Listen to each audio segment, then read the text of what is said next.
అది ఉందా వాళ్ళకు? లేదు. వాళ్ళకు అసలు వాళ్ళకి పోయేది ఏం లేదండి.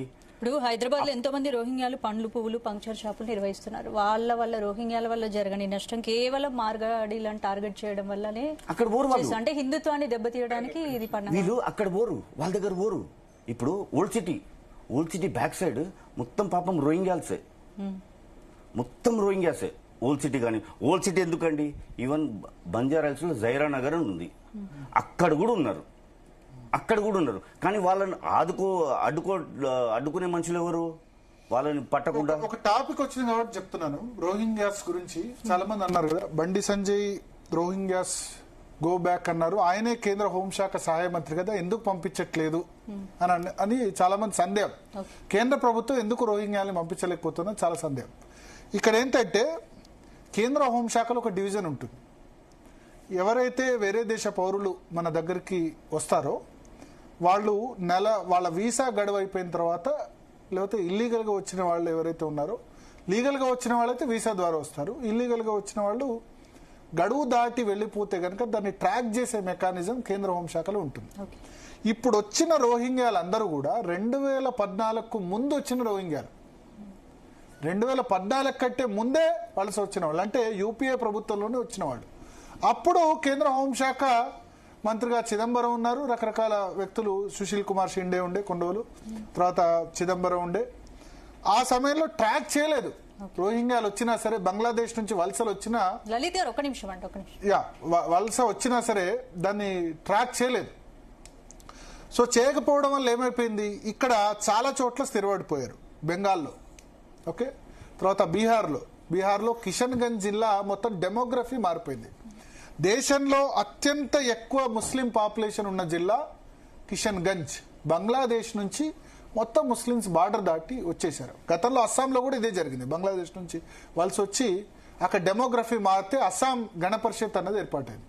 ఒక ప్రాంత డెమోగ్రఫీ అనేది మారిపోయింది. ఇప్పుడు బీహార్లో ఎస్ఐఆర్, స్పెషల్ ఇంటెన్సివ్ రివిజన్ ఎందుకు చేస్తున్నారు? బంగ్లాదేశ్ వాళ్ళందరికీ కూడా ఓటర్ కార్డ్స్ వచ్చేసాయి, ఓటింగ్ రైట్ వచ్చేసింది. ఎందుకు? అక్కడ స్థానిక ప్రభుత్వాలు చేస్తున్న దీనివల్ల. ఇప్పుడు కాంగ్రెస్ ఆర్జేడీకి సంబంధించి ఏంది, ముస్లిమ్స్ అక్కడ బంగ్లాదేశ్ నుంచి వలస వచ్చిన వాళ్ళైతే బీజేపీకి ఓటేయరు. మాకే గంచాడుగా 100% ఎవరు అక్కడ ఉంది, బీజేపీ, రెండవది కాంగ్రెస్ ప్లస్ ఆర్జేడీ కూటమి. కాబట్టి ఏం చేయాలి, వాళ్ళు మాకే ఓటేస్తారన్న ఉద్దేశంతో ఇప్పుడు ఎలక్షన్ కమిషన్ ఎస్ఐఆర్ పెట్టింది. పెడితే వీళ్ళ ఓట్లు వీళ్ళకి, ఎందుకంటే ఏ గుర్తింపు పత్రం లేదు, పాస్పోర్ట్ లేదు, కానీ voter ID card, Aadhaar card రెండు వచ్చేసాయి. వాళ్ళు ఇండియన్ సిటిజన్స్ కాదు, కానీ మనకి పాకిస్తాన్ పౌరుడికి వచ్చేసింది కదా voter ID card, Aadhaar card వచ్చేసింది కదా. మొన్న పెళ్లి చేసుకున్న వ్యవహారం ఉంది కదా లవ్ జిహాద్ సంబంధించి. సేమ్ బీహార్లో కూడా వాళ్ళకి ఓటర్ ఐడి, ఆధార్లు వచ్చాయి, కానీ ఇండియన్ సిటిజన్స్ కాదు. ఇప్పుడు బీహార్లో ఎస్ఐఆర్ కింద దాన్ని తీసేయాలని ఎలక్షన్ కమిషన్ ఉంటే ఆర్జేడీ కాంగ్రెస్ ఎందుకు గొడవ వేస్తున్నాయంటే, తీసేస్తే తమకు పడే ఓట్లు గంచాడుగా 100% కాంగ్రెస్ ఆర్జేడీకి పడతాయి. ఇది నెక్స్ట్ బెంగాల్లో కూడా చేయబోతున్నారు. ఇదే ఈ ఎస్ఐఆర్ నెక్స్ట్ బెంగాల్ ఎలక్షన్ ఉంది కదా మార్చిలో, బీహార్ తర్వాత బెంగాల్లో కూడా చేయబోతున్నారు. బెంగాల్లో కూడా అంతే. అక్కడ మమతా బెనర్జీ ప్రభుత్వం కానీ, అంతకుముందున్న కమ్యూనిస్ట్ ప్రభుత్వం కానీ, చాలా మంది బెంగాల్ నుంచి బార్డర్ దాటి చాలా మంది ఇల్లీగల్ గా మైగ్రేట్ అయిపోయారు. వాళ్ళు ఓటు హక్కు పొందారు. వీళ్ళేంది ఓటు బ్యాంక్ గా చూస్తున్నారు, మాకు ఓట్లు పడతాయి అన్నది, కానీ సెక్యూరిటీ యాంగిల్ చూడట్లేదు.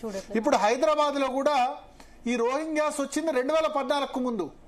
మహేశ్వరం కాన్స్టిట్యున్సీలో చాలా మంది ఉన్నారు. ఇప్పుడు జోసెఫ్ గారు చెప్పినట్టు జహీర్ నగర్ లో చాలా మంది ఉన్నారు, హైదరాబాద్ లో చాలా మంది ఉన్నారు. వీళ్ళందరికీ ఆధార్ కార్డులో ఓటర్ ఐడీస్ ఇచ్చారు, ప్లస్ ఓటు హక్కు కూడా ఇచ్చేశారు. మహేశ్వరం కాన్స్టిట్యున్సీలో చాలా పెద్ద డబుల్ బెడ్రూమ్లు కూడా ఇచ్చారట మహేశ్వరం కాన్స్టిట్యున్సీలో.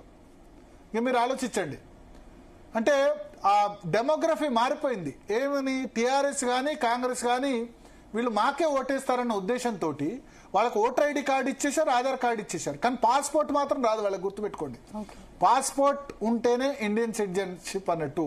ఆధార్ కార్డు, ఓటర్ ఐడి ఉన్నంత మాత్రం ఇప్పుడు ఎలక్షన్ కమిషన్ కూడా అదే చెప్తుంది. పాస్పోర్ట్ ఎందుకంటే సెక్యూరిటీ వెరిఫికేషన్ ఉంటుంది, పోలీస్ వెరిఫికేషన్ ఉంటుంది. ఇవన్నీ లేకుండానే వాళ్ళకు రేషన్ కార్డులు ఇచ్చేశారు, ఆధార్ కార్డ్స్ ఇచ్చేశారు, ఓటర్ ఐడి ఇచ్చేశారు, వాళ్ళు ఓట్లు కూడా వేసేస్తున్నారు. ఇప్పుడు బండి సంజయ్ వచ్చి వాళ్ళను రోహింగ్యాల్ని అక్కడ పంపించాలంటే law and order state government కిందికి వస్తుంది. నెల రోజుల్లోపు జరిగితే ఇల్లీగల్ ఇమిగ్రెంట్స్ 2014 ముందుకు వచ్చిన వాళ్ళని తొలగించాలంటే రాష్ట్ర ప్రభుత్వ సహకారం అవసరం. రాష్ట్రంలో అధికారం లేనిదే ఆ విధంగా చేయడానికి వీలుపడదు.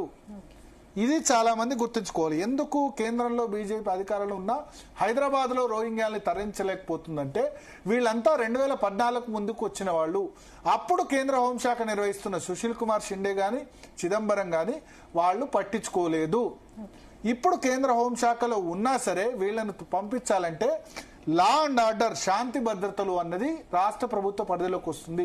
రాష్ట్ర ప్రభుత్వ కోఆపరేషన్ లేనిదే ఇవి ఏమీ చేయరాదు. అయితే వీళ్ళు ఏదైనా ఉగ్రవాద కార్యకలాపాల్లో వీటిలో పార్టిసిపేట్ చేశారనుకోండి, అప్పుడు ఎన్ఐఏ రంగంలో దిగి వీళ్ళని అరెస్ట్ చేసే అవకాశం ఉంది.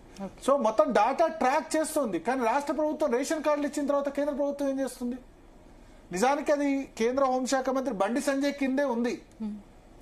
ఇప్పుడు ఎవరైతే ఈ సిటిజన్షిప్ కానీ మిగతా అన్ని కూడా ఆయన కిందే ఉంది. కానీ ఆయన కూడా చర్య తీసుకోలేకపోవడానికి కారణం ఏంటంటే స్టేట్ గవర్నమెంట్ బీఆర్ఎస్ ఉంది, కాంగ్రెస్ ఉంది. వాళ్ళు కోఆపరేట్ చేస్తారు. ఇప్పుడు బీహార్లోనే గొడవ చేస్తున్నారు. అక్కడ ఎన్డీఏ ప్రభుత్వం ఉంది, నితీష్ కుమార్ ప్లస్ బీజేపీ ప్రభుత్వం ఉంది కాబట్టి స్పెషల్ ఇంటెన్సివ్ రివిజన్ అని పెట్టారు. ఇప్పుడు ఎలక్షన్ కమిషన్ దాని మీద కోర్టు పోయారు. రాహుల్ గాంధీ ఓటు అధికార యాత్ర అంటారు. ఇక్కడ కూడా ఈ తెలంగాణ ఎన్నికలకు ఇక ప్రతి ఎన్నికల్లో కూడా నాకు తెలిసి భారతీయ జనతా పార్టీ ప్రభుత్వం ఈ ఎక్కడెక్కడైతే ఇల్లీగల్ ఇమిగ్రెంట్స్ ఉన్నారో వాళ్ళ మీద ఖచ్చితంగా వాళ్ళు ఓట్లు తీసేసే పని. దీనికి డెఫినెట్ గా అపోజ్ చేస్తారు. ఎందుకు తీస్తారు? ఆ ఓట్లు ఎవరైతే బయట నుంచి వలస వచ్చిన ముస్లింస్ ఓట్లు ఉన్నాయో 100% వాళ్ళు కాంగ్రెస్ కు గుద్దేస్తారు. సో అది మెయిన్ రీజన్.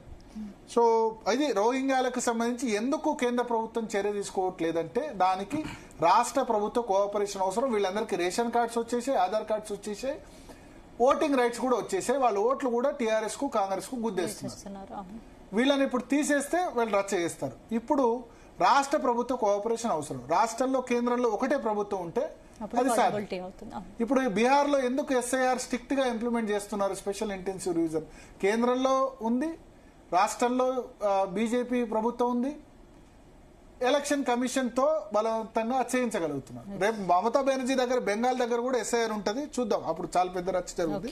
ఒక కాలర్ ఉన్నారు, మాట్లాడదాం. ఎందుకంటే పబ్లిక్ ఒపీనియన్ కూడా తెలుసుకుందాం.